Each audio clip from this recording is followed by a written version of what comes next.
World War I saw over 37 million deaths and more than 21 million wounded. But on the bright side, if it weren't for World War I, we wouldn't have the feminine pad. So thanks, disaster.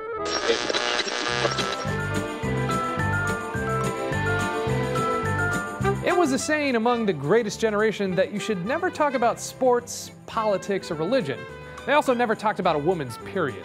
It was a topic so taboo, in fact, that it didn't even make that list of things you're not supposed to talk about. This was fine for men, but pretty awful for women, because it meant that companies weren't working on creating products for them. Then, the great-grandmother of necessity happened. World War I! Getting shot was a pretty popular thing to do in the war. So was covering your wounds with cotton bandages.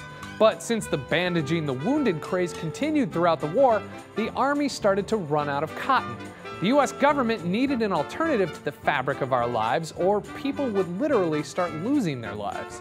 Enter the Kimberly-Clark Corporation, a paper mill in Wisconsin that was experimenting with the retention properties of wood pulp. After some trial and error, they created Cellucotton, a cotton-like substance 5 times more absorbent and drastically cheaper to produce.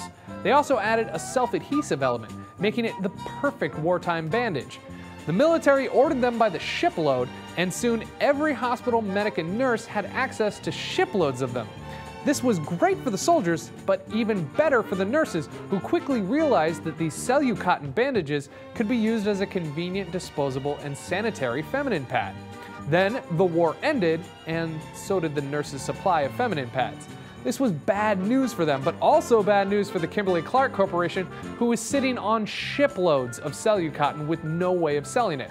Eventually, Kimberly-Clark heard about how some nurses in France were using their product during the war and decided to develop Kotex, the world's first disposable feminine hygiene product. Problem solved, right? Not just yet. Because the subject of feminine hygiene was still too taboo in 1920 to accommodate any wide release of their product, stores wouldn't carry it, magazines wouldn't openly advertise it, even the Kimberly-Clark Corporation didn't want its name on the product. So they created a fake company to market the pads as a scientific discovery made in the war as a permanent peacetime utility for ladies, resulting in the, quote, "to save men's lives, science discovered Kotex" campaign. The ads never overtly mentioned the pad's purpose or even that it was for ladies, much like the current ads that just dump a bunch of Smurf urine on a maxi pad and call it a day. But that didn't stop the pads from catching on worldwide, and by 1927, Kotex had grossed over $11 million in sales in 59 different countries. So thanks, disaster. Oh, and by the way, you guys see that beautiful cursive subscription button down there?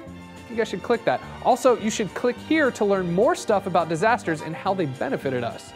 There is a silver lining to everything, unless you don't subscribe, then everything will probably be awful and covered in mysterious blue Smurf urine.